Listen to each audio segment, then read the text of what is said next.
I am aware of the consequences. I just accept those consequences, whether it be charged and run over by a bull or getting shot. I've acknowledged it. I'm okay with what I'm about to do because it's the right thing to do, or I think it's the right thing to do, so I'm going to do it. Mentoring Task Force 1 found itself in a pretty intense firefight around the village of Derapet. This was a really, really tough fight.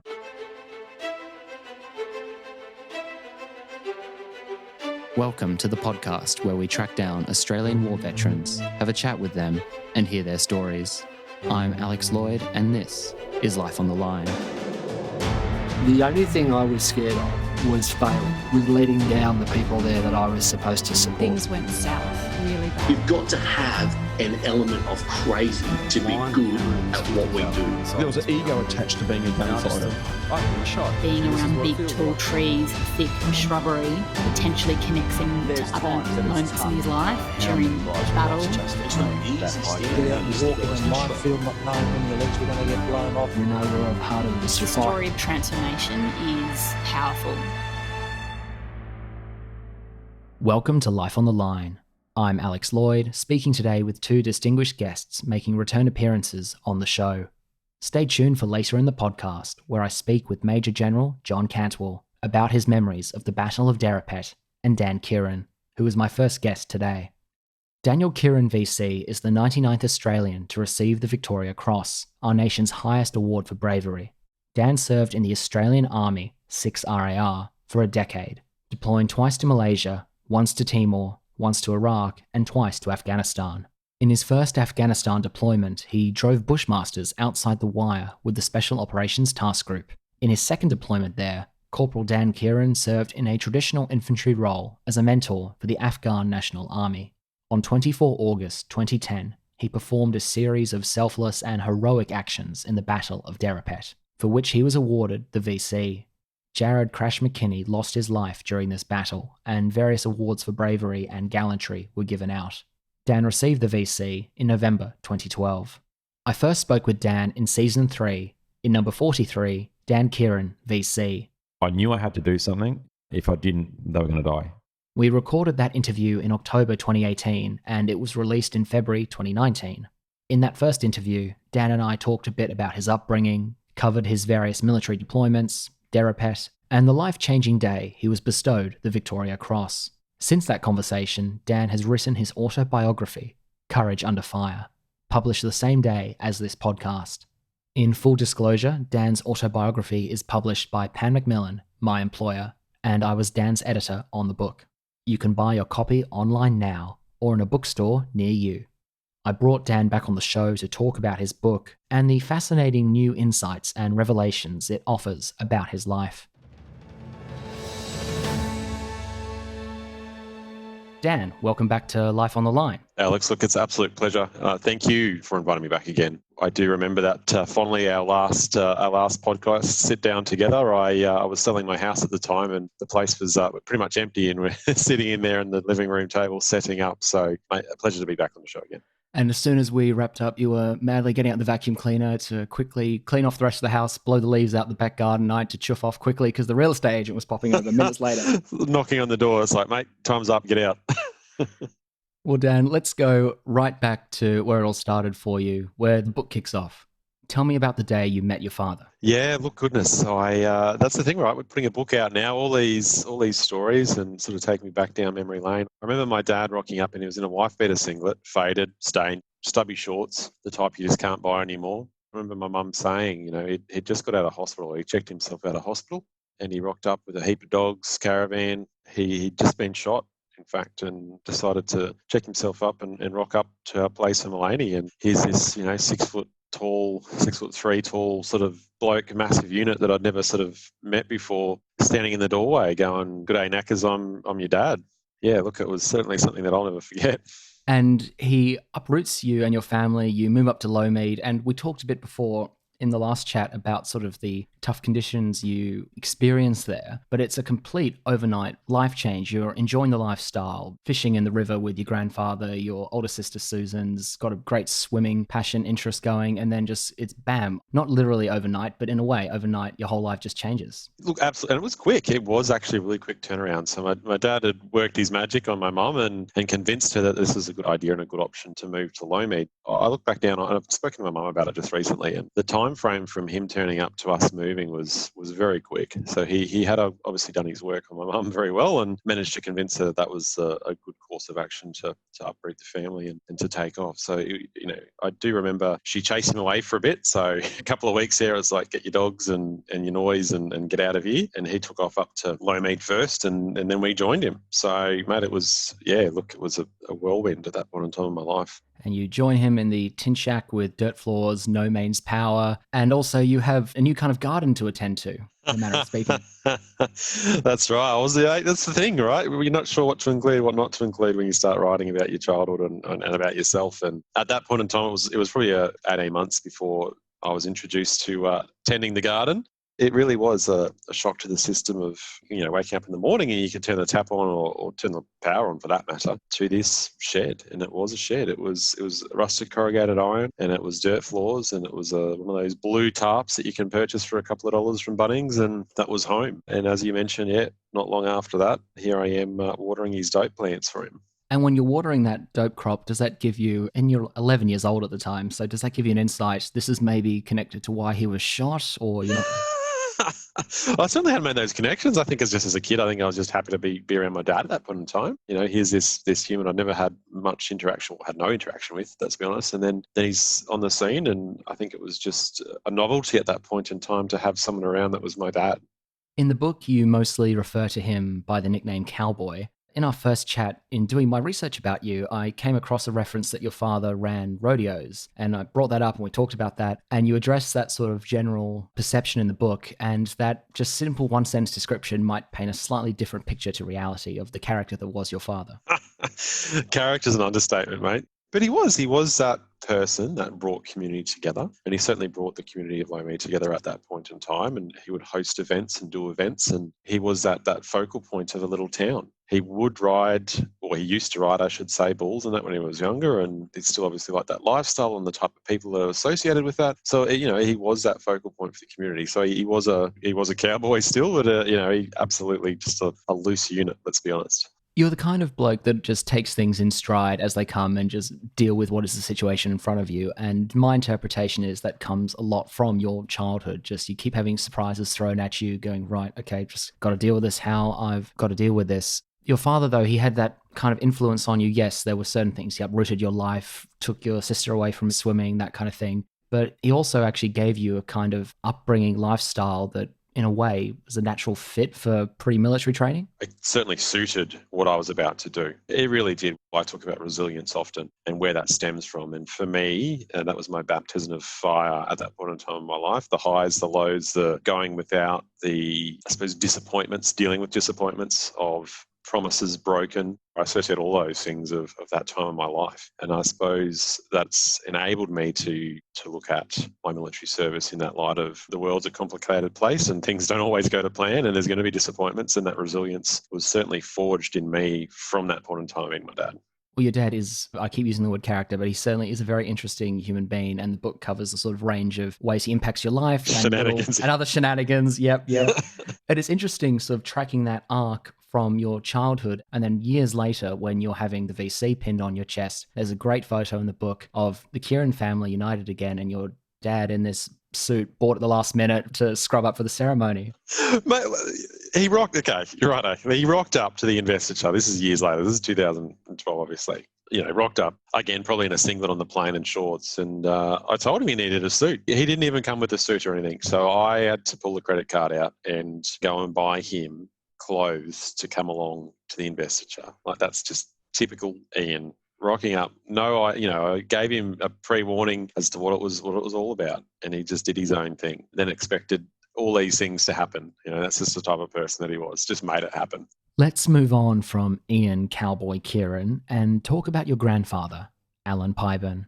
Tell me about his World War II service. Yeah, look, absolutely. So it's no secret by now that he truly was the father figure in my life growing up. He was my motivation for joining defence. He was my hero as a kid. Without a doubt, without his guidance, who knows where I would have potentially ended up in life. So he didn't really open up to me about his service until I, in fact, had started the process to enlist into the Australian Army. For many, many years, I didn't even realise that he was a veteran until one day that he showed me his medals, and I was probably 9 or 10 years old even at that point in time. So it was late in sort of my knowing of him that he opened up to me about his service. And it wasn't truly until I'd signed the line to join Army, signed on the line to join Army, that he'd spoken about his service, in fact, of the highs and lows a man goes through. And what I mean by that, it was, a certain incident that he recalled of shelling. So he was an artillery sergeant in the Second World War. Before that, he was part of the militia. He spoke about shelling his own troops, or the French troops. And obviously to that day, he was something that was still on his mind, and something that he was very, very upset about still all those years later.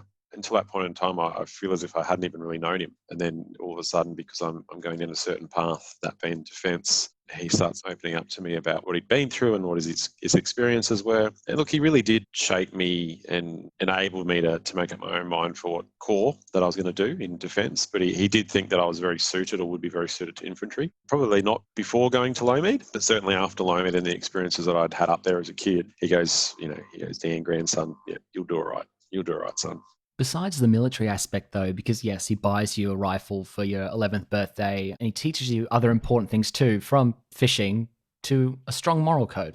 I do underpin my personal ethos, and certainly core values anyway, do stem from my grandfather's way of doing things. Without a doubt, he is instrumental in how I've turned out and some of the thought process that I have. And some of that stems from, no doubt, his time in defence as well. And he's just passed that on through what his experiences were. So I do very fondly look back at our time together, and very, very much would say that he is the reason I am the way that I am, and that's a good thing. Speaking about the way that you are, we see from actions from Derapet to others in your military career, you are very team focused and are conscious of how you can make the right contribution, protecting your mates. And I think you've had very selfless instincts from an early age. You describe in the book, when you're a teenager, the incident with the bull and your mother. I had forgotten about that nearly, actually. And then, I, as you do, and you start investigating your past to write something of this nature, I remember speaking to my mum, and she goes, you're going to remember that. And I did, but it's one of those things where I do remember I had this little pony Benny B that a shit of a horse that thing was. It used to throw me, try and buck me off, try and bite me. But it was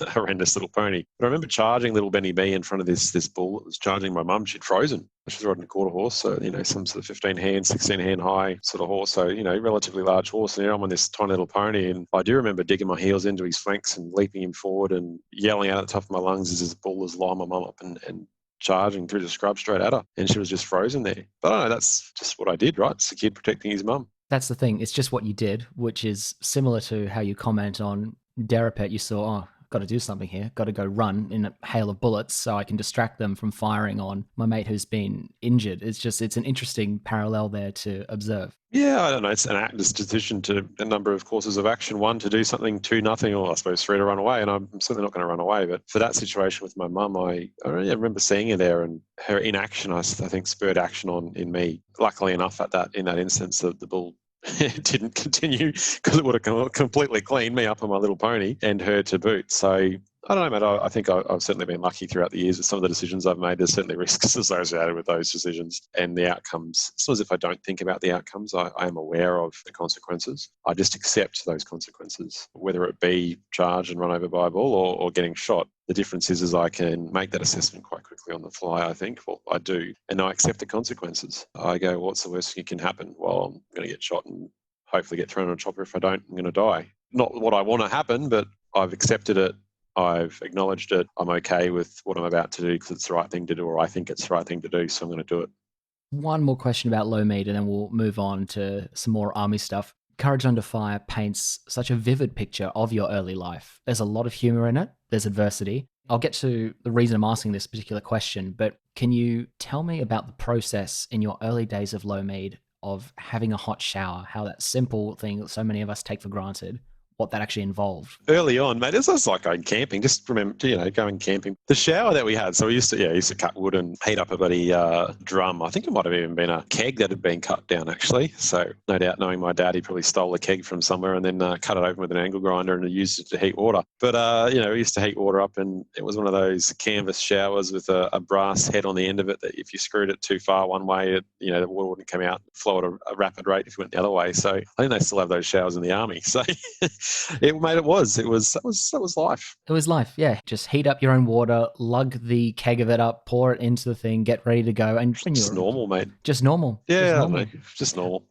I think that's a really important lesson, though, that you've come from that field and then come out into wider Australia. Like when you join the army, you get put up in a hotel. You spend your first time on the escalator when you're 17. I know, right, mate? Trip down memory lane, absolutely. Even coming into the city, into Brisbane for the first time, and on the bus from or the train station coming in, and then walking to Ann Street at that point in time, where the recruitment centre was, and looking up at the skyscrapers, going, I'm a small, insignificant little thing in this massive city. The change from a bush kid to grow up in a city to travelling the world. I think it's kind of healthy perspective as well. You've come from this kind of socio-economic backdrop, and then you don't take things like that for granted in life going forward. And that's well beyond the city kid versus bush kid kind of mentality. Mate, look, even the VC, the action itself, and then the getting bestowed with the highest honour and award in Australia's Honours and Awards system. I have said this and will continue to say this. One day in my life does not define me and will not define me. Dan, I mentioned in the intro your range of deployment experiences and other times overseas, and from Timor to the Battle of Derapet. And we've talked about them on this podcast before, and you cover them in even more depth with even more stories in your autobiography. So I'm not going to go over old ground here or reveal too much new stuff from the book, so listeners go out and buy it. Someone's got to read it, right? Exactly. Can't tell you everything. One quick anecdote from your army days I do want to cover are your applications to join the SAS. Well, what's to tell there? I wasn't good enough. As simple as that. That's a bit harsh. Well, mate, you got to realize that as well. I had an opportunity to go and do the actual selection process, and I took a trip over that. So probably when I was fit, motivated, and in the right headspace, and probably the best opportunity of me successfully completing, or at least been in that mindset of doing it. I never look back and go, I should have, would have, could have. But if I had have gone ahead with that process at that point in time, it would have been I would have put myself at the best possible opportunity to succeed. I didn't. I took a trip instead to Afghanistan. So I decided to take the guaranteed trip at that point in time, working with Special Forces instead. And I made that decision, one, because it was a guaranteed trip. Two, it was an opportunity to work with an organisation that I was looking to join as well. So it was a bit of, let's have a look first and also experience that. And who doesn't want to go overseas? So I was always putting my hand up for wanting to go on a deployment. Mate, I love that shit. So didn't do it. I pulled the application, took the trip instead. And then I had a sequence of injuries. Unfortunately, I was having fasciotomy, so I needed a compartment syndrome and needed surgery. I had a complex tear in the knee and the meniscus that needed to clean out. Dislocated left and right shoulder again a number of times. Fortunately, I don't have any back injuries, but it got to the point by my last trip to Afghanistan in 2010 where I still had that mindset of wanting to do it. And I trained as much as I could whilst being very busy operationally. My body just wasn't up for it. I tried to go for the barrier one more time, and I wasn't looked after. When I say I wasn't looked after by Defence, I wasn't looked after by my company at all. They knew that I'd been training and I hadn't had the best preparation for it. However, I was relatively fit and had done a little bit. They decided to send me out in the jungle for 2 weeks training in the jungle before doing so. So here I am, all my conditioning that I'd gone through, everything that I'd been through, sent me out in the jungle for 2 weeks in Canungra, which I really didn't need to do, and then injured myself, a minor injury on my knee again during that 2 weeks. And I knew I was kidding myself, but I thought, you know what, I can't keep on putting this off. I've got to have a crack. I remember jumping on the bus and going to Singleton for the entry test. It was during, I think it was a 3.2, would have even been the 2.4 now. I can't remember exactly what distance it was, the run with webbing and everything on. I reckon the first kilometre I was feeling pretty good. Then my knee started hurting and started swelling up as I'm running. I'm like, this is, I'm kidding myself. This is not going to happen. I think at one point I even started walking. I'm like, this is just, I was kidding myself to even think after having an injury to put myself through this, and the preparation was terrible. But it came to a realisation at that point in time where I'd done nearly a decade. I'd done a decade in defence. This is the one thing that I wanted to do. I'd always put my hand up. I'd done what was required. I'd been a team player. And then I came to the realisation that, my company at that point in time, or individual in particular, who sent me outfield and then didn't particularly look after my career or my aspirations, wasn't a team player at all, and therefore I had put myself out for everyone else, but they hadn't looked after me with the one thing that I really wanted to do. I mean, the onus is on me, of course, but I looked at that point in time in my career and thought, look, I think it's time to transition out of defence. I think that was sort of the nail in the coffin for me as well, of it might be time to, one, I can't do what I want to do, and two, that I, through whatever reason, I was having conflict with management, we'll call it, that it was time to transition out.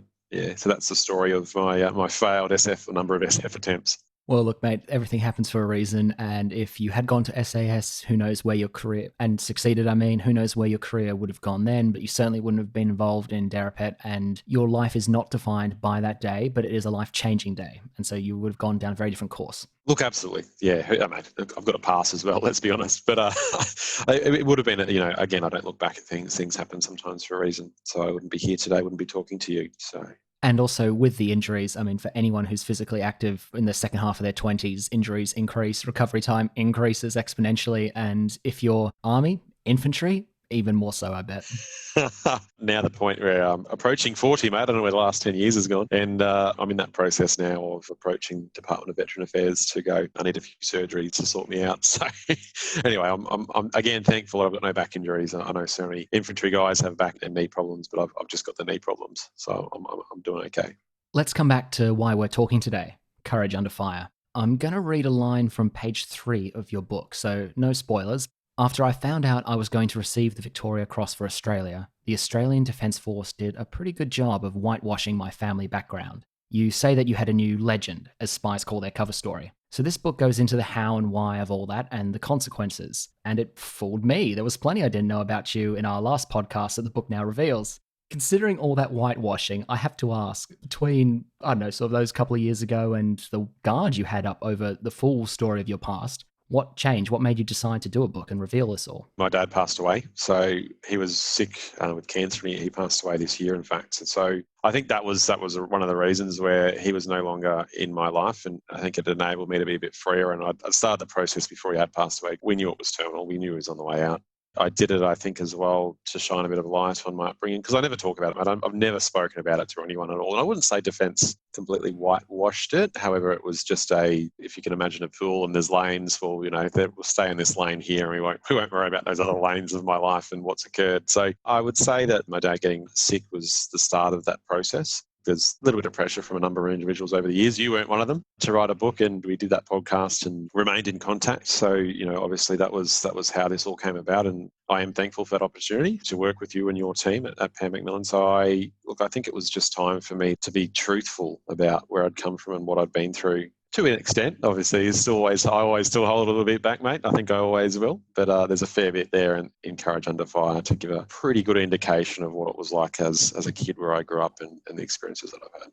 Well, you mentioned earlier you're passionate about talking about resilience, for example, and I think by putting your life out there, although it's a big thing to do, it's also going, this is actually me, this is what I stand for, and I can talk to you about all this interesting aspects of my life as well, not just some day I did a few brave things. Absolutely. I keep on going back to that one day won't define me. And look, that's why we've decided to write a book as well. People want to know about the VC. People want to know about the actions. Those are moments in history. So look, I get that. Absolutely understand that aspect. I think sharing so much of my life and younger years, it paints that picture. It brings it together. It talks about resilience. It talks about the way I am and some of the reasons and some of the things that happened in my life to shape me into who I am. So it is an important part of the story, and I'm sure people will get a bit of a laugh, as you said, about some of the things I got up to, blowing the chook house up and other things. But look, there is plenty of, I suppose, funny things in the start of that, in the start of my life. And today here I am sitting in Brisbane, in my house, in my office, and think about some of the things I've been through since receiving the VC and beforehand. For me, it's just my life. And I think it's relatively normal. But from the outside, I think people look at it and go, wow, you've done a lot the few years you've been on this earth. I don't look at it like that. Whatever comes up next, I'll tackle. I'll have a crack. I think that's what I've always done and will continue to do, whether I'm successful or not. I think just having a go is the important part. You are very much a looking ahead, what's next, what's the next challenge, what else can I put my mind to kind of person. Did it go against your nature a bit, I guess, to go down memory lane, to put all this on the page? How did you find putting the book together, that process? Look, it was tough to start with. It was really hard to know what to include. It was really tough to go, well, how much of myself do I put out there? Everything in there is truthful. If anything, I've played down some behaviour of my dad. An example of that, I'm happy to share this with you and your listeners today, is, there's an aspect of the book there where my dad's been just an absolute arse, and there's a massive domestic violence scenario going on. And my sister told me what he'd said to her that day that kicked it all off. And he said to her, "You should have been an abortion." So that's to a teenage girl. That's what my dad said to her. And obviously my mum had overheard that. So that's the type of human and person that he was. I'm sharing that with you today, but I haven't sort of included that in the book. It wasn't great, but I've overcome that aspect of my life. And, today, as I said, moved on from that. And looking back at all those stories, I sort of thought, wow, I could have ended up a certainly different person to what I have. Certainly with his influence, I suppose, at a young age or younger age in my teenage years. The process has been, I've enjoyed it, certainly taking a trip down memory lane and thinking of all of the things that I've done and got up to and experienced. I certainly don't regret anything that I've done to this point in my life. Let's catch up, Dan. What are you up to today? When we last spoke on mic, you were still studying with Queensland University Technology. What are you up to now career-wise, and how'd your studies go? The study at QUT, wow. Now, that was a challenge. Not the study itself was fine, but I had my son, Jack, at that point in time as well. Managed being a dad as well as trying to study, and unfortunately I'd separated from my now ex-wife at that point in time as well. So I had a lot of moving parts going on in my life. I have finished, and this year I had to defer 2 units. Ended up getting bloody sick, unfortunately. I went to London and then went to PNG and did Kokoda, and somewhere along the line I picked up glandular fever, so that knocked me around a bit during my study, and had to defer 2 units, which I started and completed this year, law and data. It's great, 2 subjects to have at once. COVID kicked off this year, and then here I am trying to study via Zoom and finish those 2 subjects off. And I did. So I've now successfully completed my Masters in Business, so done.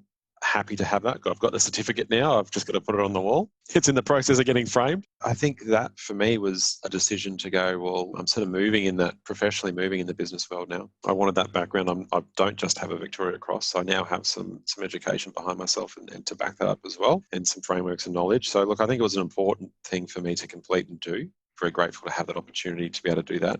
I know so many people don't, and to be able to afford that opportunity to go and study as well. I'm now working for TELUS Australia, so defence industry, as an account manager. I've gone from a kid from the bush to defence to now working in a position where I have the opportunity to shape the future of small arms or defence industry. I'll say equipment generally for our serving men and women on the Australian Defence Force. So I'm very fortunate to have been given that opportunity. And did start from having the Victoria Cross, but from day one, I've always made it very clear with what I'm doing professionally that that is a separate part of my life, if you will, and I'm here as an employee and a professional to work. So between full-time work and finishing off those studies and glandular fever, as your editor, I'm really impressed you got most of your deadlines on time with the book as well this year. I got most of it except for today. I rocked up late today, mate, so sorry, but I did. I think I got most of them, didn't I? I mean, you had to harass me a little bit. Not too much.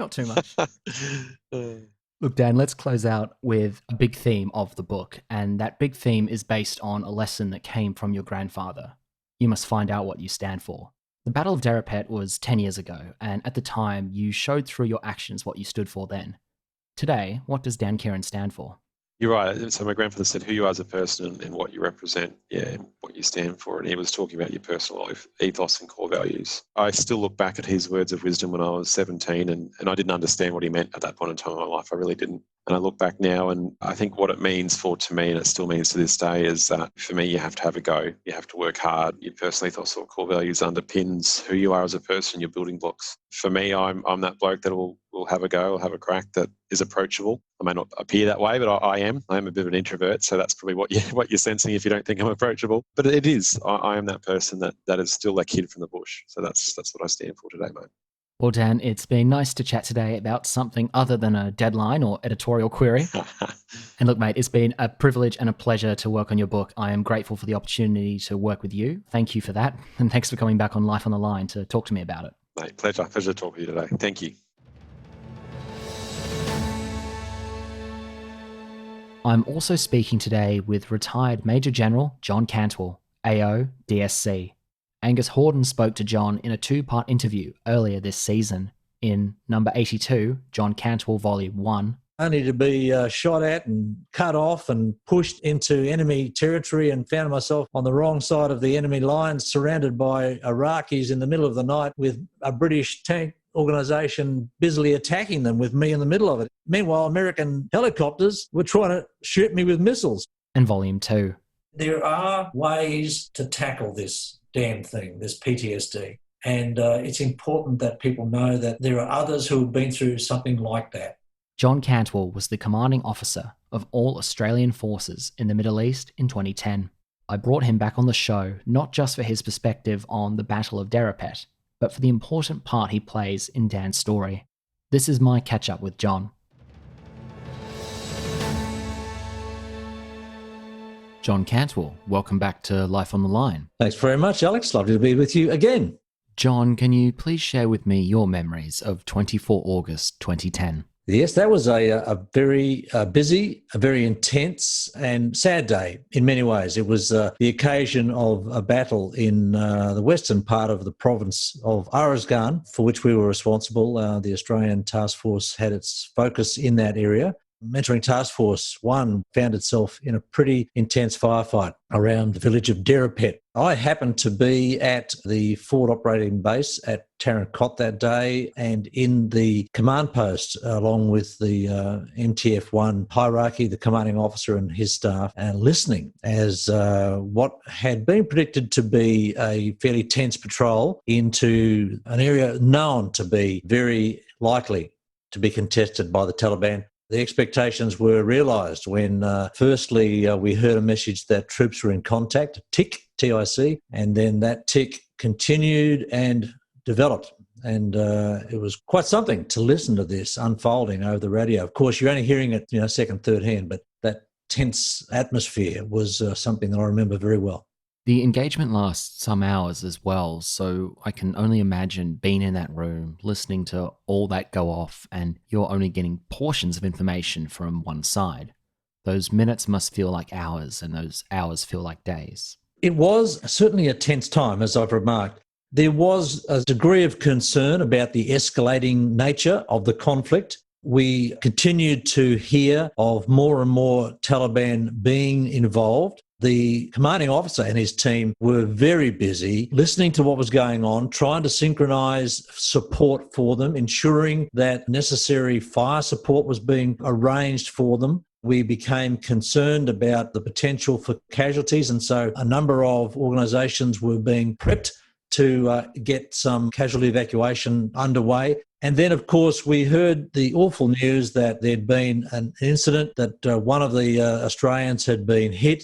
We didn't know initially what that was, but within a moment or three of the initial report, word came through that Jared McKinney had been killed. He wasn't named at that time. We just knew there was one soldier killed in action. You could just feel that sudden, oh no, sort of feeling right around the command post. I felt really, sick at heart, of course. I had already telephoned my boss back in Australia as the contact was ramping up to tell General Mark Evans that we had a really significant tick underway. A little while later, when we had confirmation that we'd had a KIA, I rang him again with the news to let him know. And then, of course, that activated the various reporting chains back in Australia. So it was a very tense, it was a sad day. Yet at the same time, you could hear that this was a really, really tough fight. You could just hear it over the radio. It was quite something to be able to witness. Well, John, that day is marked by tragedy with the death of Jared McKinney, as you've said, but it's also marked by great heroism.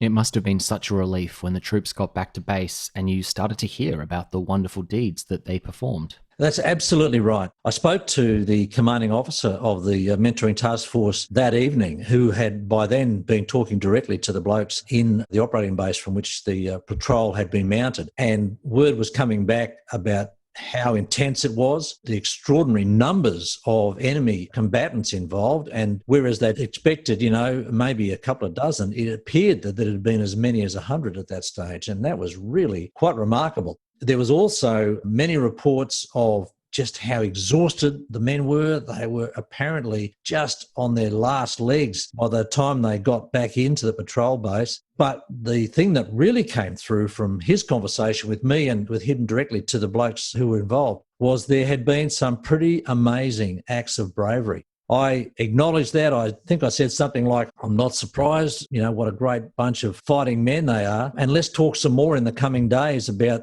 maybe whether there's some awards for bravery need to be considered. So we flagged pretty early on that we might have some occurrences that deserve particular recognition. And we followed that up a week or two later with some more formalised discussions. We talked about several aspects of the activity. There were some remarkable acts of bravery going on down in the low ground as well during that fight, where the ambush had been sprung and a number of the Australians had acted quite remarkably. And indeed, a couple of high awards went to the well-deserved recipients for that reward. But we also, of course, spoke about Dan Keighran. Now, I don't think I had met Dan at that stage, but I'd heard his name mentioned previously just as a really good section commander, a really good NCO, a really good mentor, and that was his particular role at that time. I was aware of Dan as a bit of a presence and a bit of a forceful character in terms of his leadership and ability. As soon as this was mentioned, I thought, oh, well, okay, that's no great surprise. I've heard this guy's name and I'd heard he was a really good hand. When the nature of his action was described to me by the CO, it was just like hearing one of those remarkable accounts of awards that you hear it and you go, hell yes, that's extraordinary. And I very quickly, raised the issue with him. Do you think this is something that would warrant the Victoria Cross? We both mulled this over for a little while. We talked it through. I asked him to start thinking seriously about developing a citation along those lines. We left that for a little while. As I recall, I then started to run the idea past my chain of command back through Canberra. There was some discussion, and that's appropriate. It is such a prestigious award. There's no place for casual awarding of the Victoria Cross. It is as serious as it gets when it comes to a nomination. So it had to be one that we were certain would stand scrutiny. And so I was very conscious, having already had some experience in the process because of previous award to Ben Roberts-Smith, of just how this would go. So I had quite a few discussions back and forwards with my boss. We basically war-gamed the wording and how it might go. In the end, I determined to make the recommendation at the higher level. And having talked with his commanding officer about that, we were in absolute accord on that matter. Subsequently, we made the submission. As is always the case, I had the opportunity to review the nomination. I made a few changes to the nomination, only because I was better aware of how the wording would need to be placed. There's a way that these things are expressed to tell the truth, absolutely tell the truth, in a way that convinces everyone who would read this down the years in the future that it was so thoroughly deserved. So a few minor modifications, but at the heart of it stood a remarkable act of bravery, not just one occasion, but multiple occasions over an extended period of time. And so the submission was made. It was processed through our normal chains of command back to Canberra. Before we leave Afghanistan, after the Battle of Derapet, when you're hearing about this great, talented section commander, which is a role you'll have an appreciation for, as although you're a Major General in 2010, you started out as a private and worked your way up through the ranks and then commissioned. So you have that background of leading the troops at the NCO level. Once you hear about the actions that Dan performed, did you get to meet him in the field and take the measure of the man yourself? Or did you more come to know him after the tour?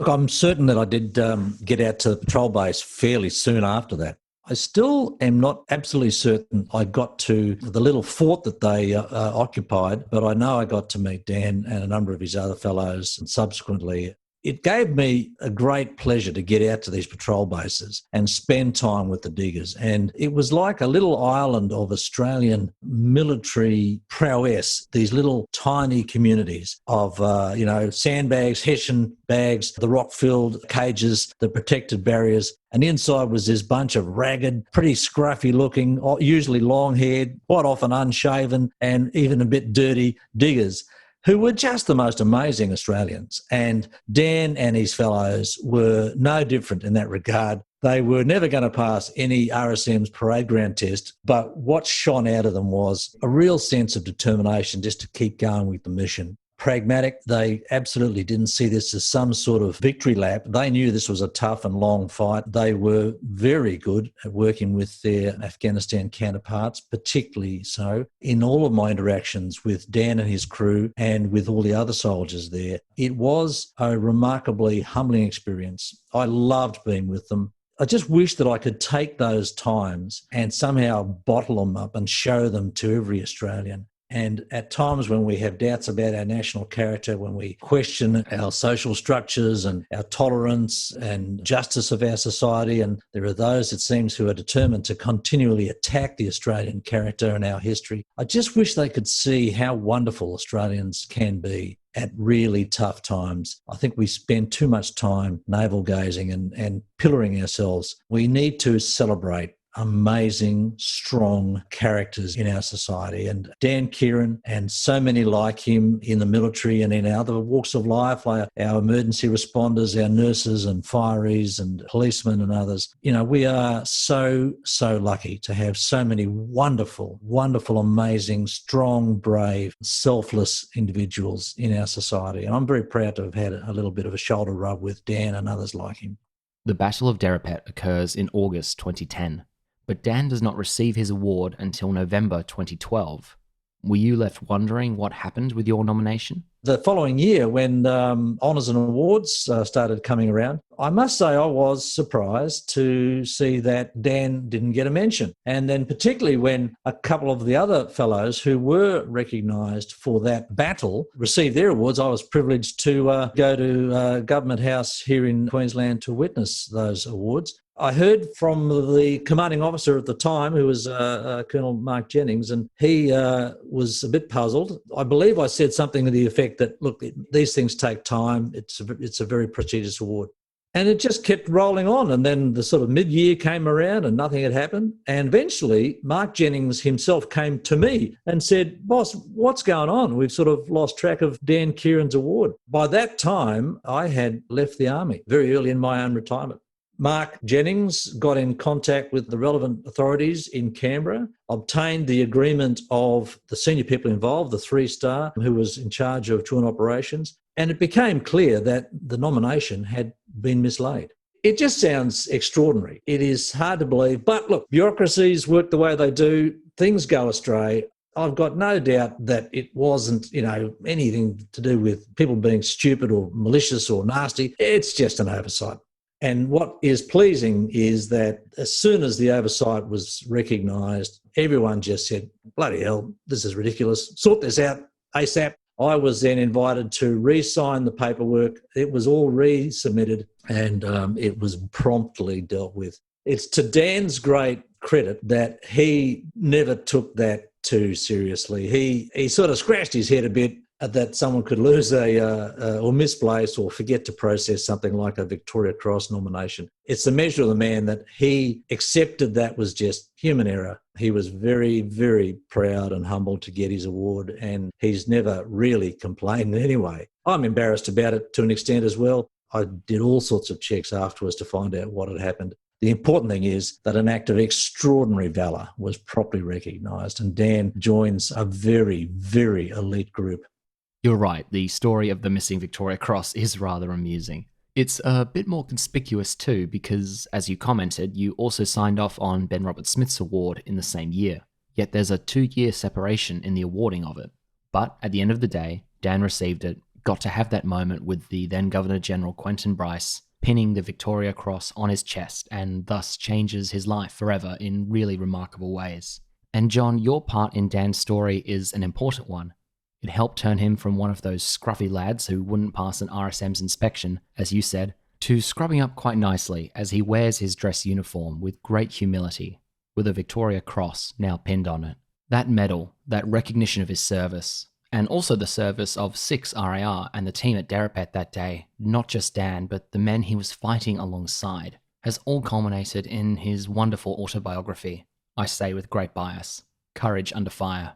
Thank you for being involved in the reading of that and your commentary. It's a great book. It really is. It casts a light on a real character. It comes from a tough background, but determined to make his own way in the world. It shows him as he is in a very accurate way. He's a quiet, unflustered, determined Australian fellow, and I think he's a great bloke. He's very confident. The first time we met after I'd got out of the army, whereas many of my former soldiers sort of still continued to call me sir or treat me some deference or boss, Dan was straight up. He said, "Hey, g'day, John. How you going?" And I thought, that's just terrific. Here's a bloke who doesn't stand on ceremony, and he was confident, and I was delighted to have him be so confident and familiar with me. I thought it was just a really nice thing. So he's a great bloke. His story is wonderful. It should be read by every Australian. We need a bit of uplifting. We need a bit of encouragement. We need to show Australians are pretty special people in difficult times. And this book is a great reminder of that. And I'm very proud to have a tiny part in getting it into the public arena. John Cantwell, thank you for coming back on Life on the Line. You're very welcome, Alex. All the very best to you and all your listeners.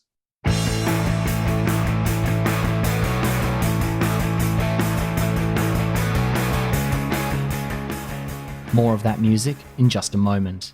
Those were my conversations with Dan Keighran VC and John Cantwell.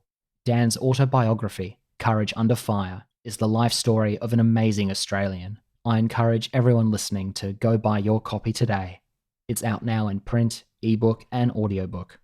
You can follow Dan on Instagram by searching his name, and you can follow this podcast on Instagram and Facebook at Life on the Line Podcast and on Twitter at LOTL Pod.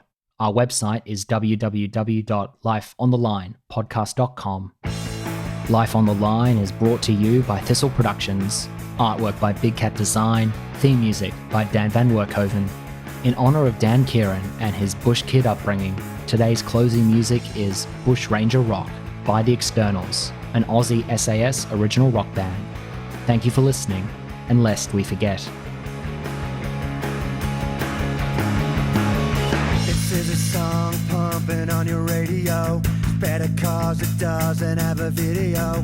You can hear and feel it in our frequency, a rocking soundtrack of life-sustaining energy. The rhythm is big, the rhythm is slow. It's a kind of move, it's a kind of flow. Is everybody set? Is everybody go? Everybody rock, everybody roll. It's a cool, cool rhythm blowing through your soul. And the time is now, the time is right. Give in to me, give in to life. Come on!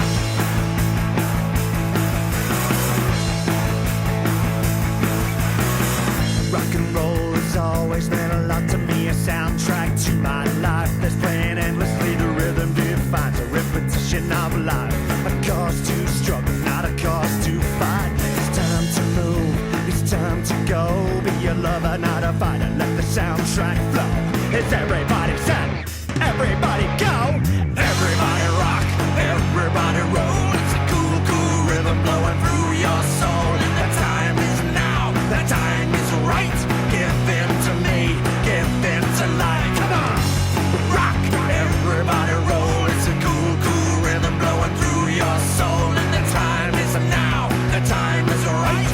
Give in to me, give in to life. Come on!